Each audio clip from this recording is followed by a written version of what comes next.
The slopes of Mount Ararat are now green, fertile, a testament to the cleansing power of the flood and the relentless cycle of life. What was once a desolate, water-swept land now teems with nascent life. Humble farms dot the landscape, small herds of livestock graze, and the faint sounds of human activity, voices, simple tools, children's laughter, drift on the wind.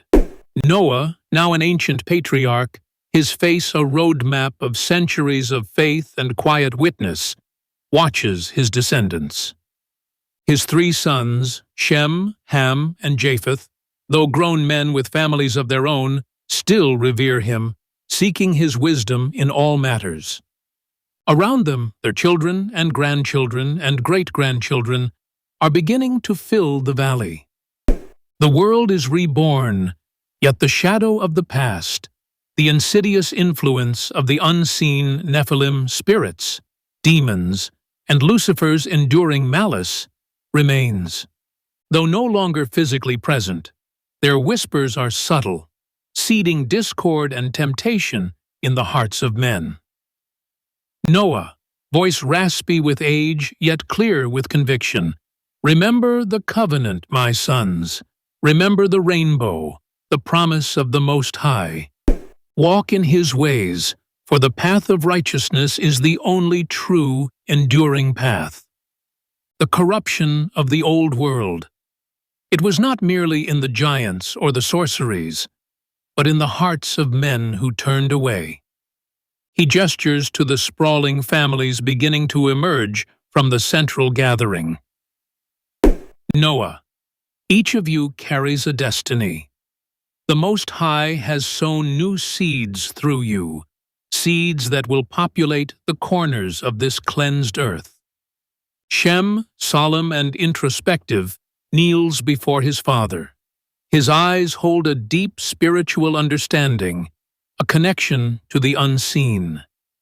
His lineage, already visible in the serious, reverent faces of his many children, seems inclined towards introspection and the sacred. Noah. Shem, my firstborn, through your line, the sacred knowledge shall be preserved. Your descendants will carry the torch of the Most High's truth, generation after generation.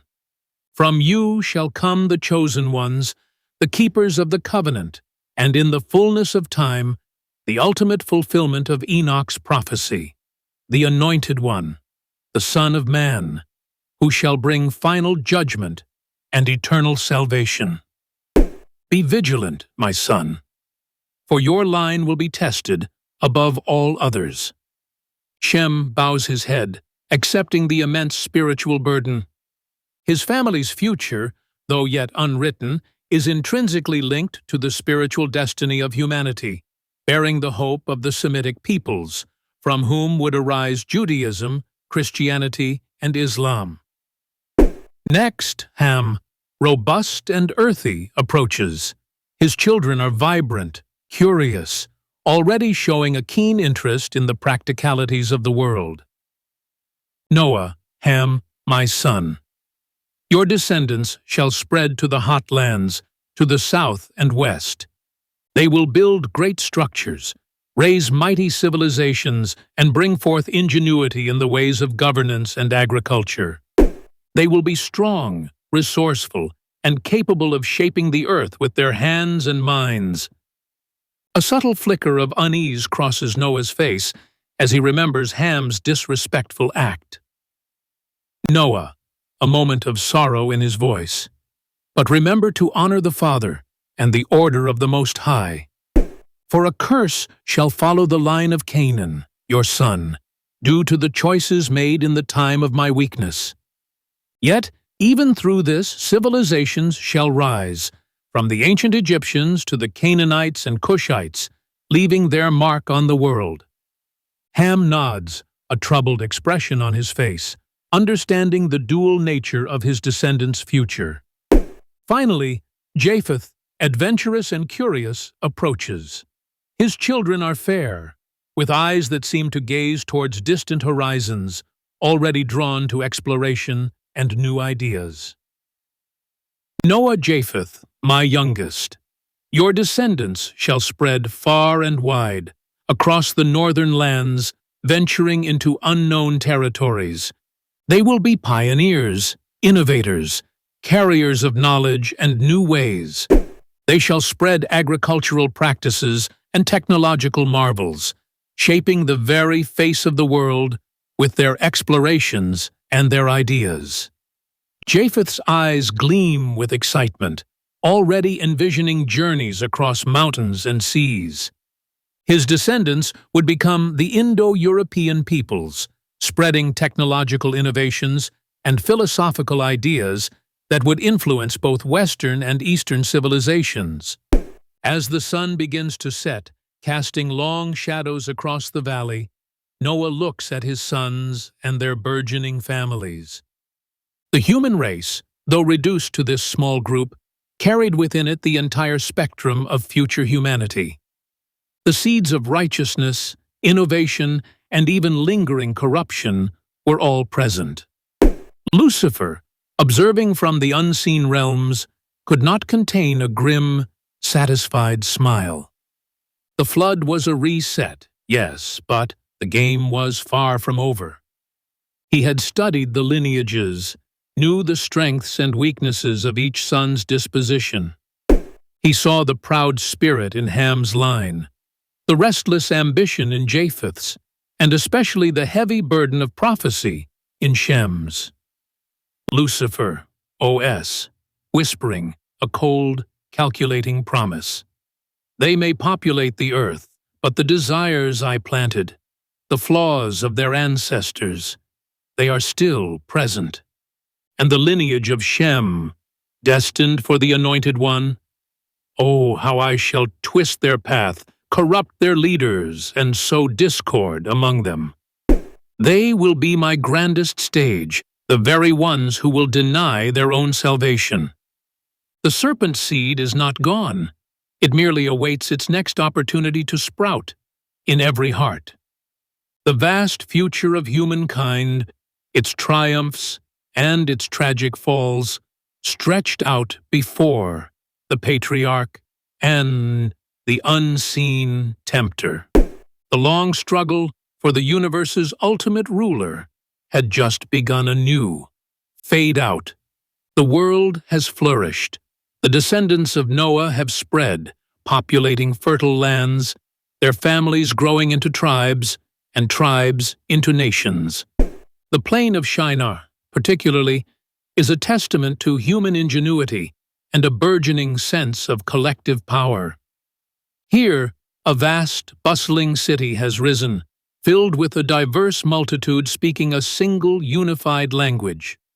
Trade thrives, inventions proliferate, and a tangible sense of self-reliance, even pride, fills the air.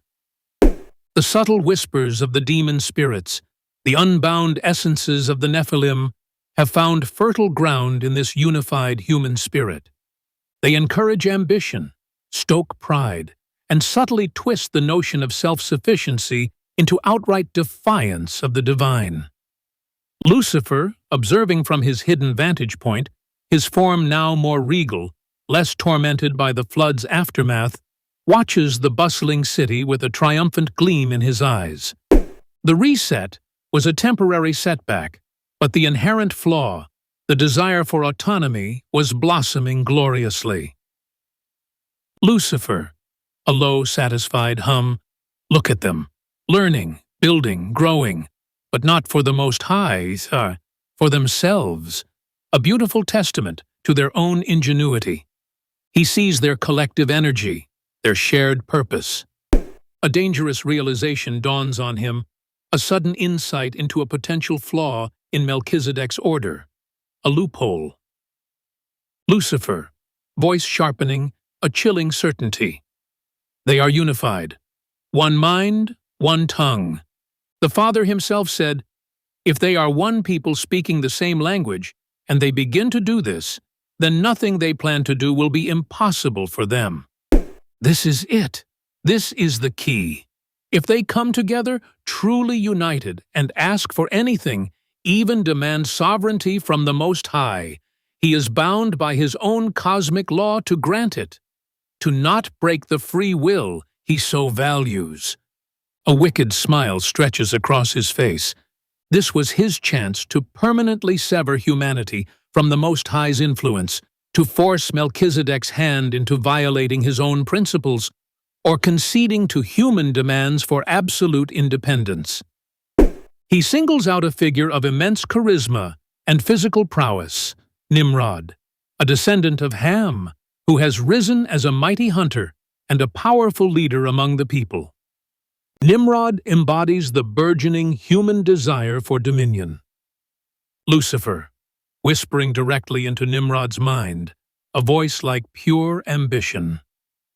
Great Nimrod, mighty among men, your strength is unmatched, your vision unparalleled. But why limit your power to the earth? Why live under the shadow of unseen gods, subject to floods and divine pronouncements? The heavens belong to those who dare to reach them. Build, Nimrod, build a monument to human greatness. A tower that scrapes the very stars, that pierces the veil between worlds. A tower from which you can truly rule, unchallenged by any divine decree. Nimrod, already puffed with pride and a fierce independence, listens. The whispers confirm his deepest desires, his unarticulated yearning to transcend the limitations of mortality and divine oversight. He begins to speak to his people, not of worship, but of self-exaltation. Nimrod, voice booming, charismatic, resonating across the plain, let us build a city and a tower whose top may reach into the heavens, not for prayer, but for renown.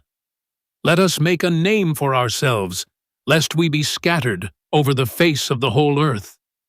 Why should we fear another flood, another intervention, when we can ascend beyond its reach? We will be masters of our own destiny. We will command the skies. The people, blinded by collective ambition and swayed by Nimrod's powerful charisma, eagerly embrace the vision. They begin to fashion bricks, mixing them with bitumen for mortar, their unified language enabling seamless coordination. The tower rises piece by piece, a colossal monument to human defiance, reaching higher with each passing day. The sounds of construction, once industrious, now carry an arrogant thrum,